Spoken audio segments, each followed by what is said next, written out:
Saya bersih. Morning guys. So sekarang pukul berapa? 6.30 pagi. Sekarang pukul 6.30 pagi saya bangun. Hari Jumaat. So hari ni first day of Syawal.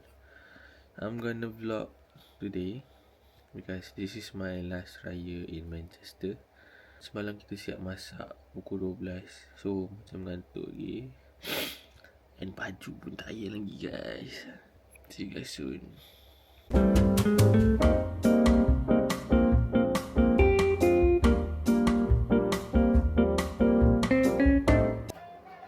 Okay, now kita baru habis iron baju ni. Sorry sipah sikit.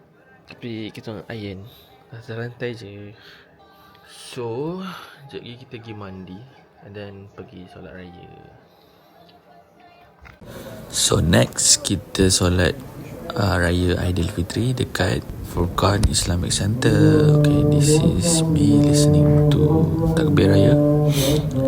And then after that kita ada solat raya and diikuti oleh short khutbah yang disampaikan oleh imam.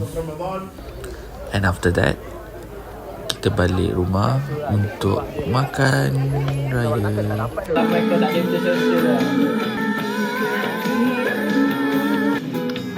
Aku macam ada kan.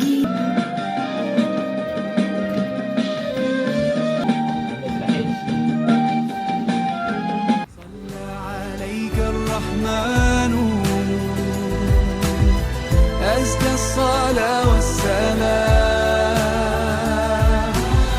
يا ربي ارفع مقامه دوما في كل مكان. Aduh, barik nak ni. Fish ada lagi. Kita ambil dah. Tapi aku tak tidur lagi dah hari ni. Syok lah.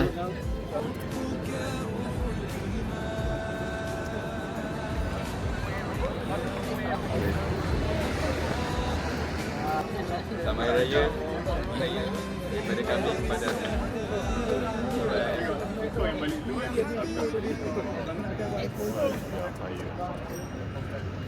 Hey, vlogger. Hey. Bukan aku punya, Opi punya. Opi punya. Opi vlogger. Hey. Okey, okey. Buat lagi macam tadi. Selamat Hari Raya. Ni saya dah pakai. Oh, bukan pakai kat sini. Okey. Hey.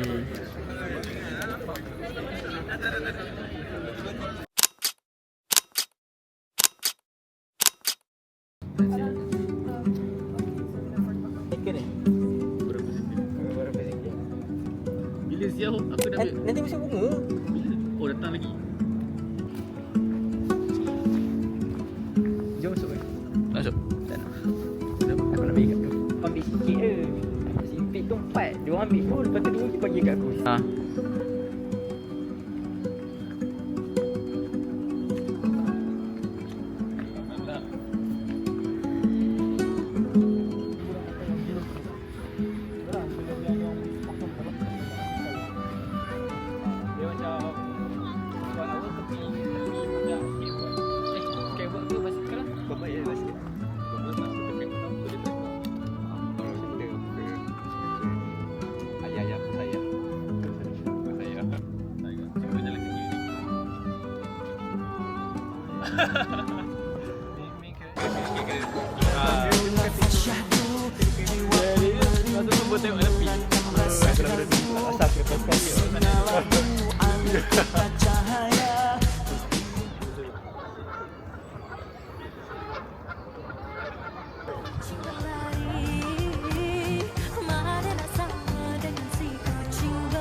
Quack.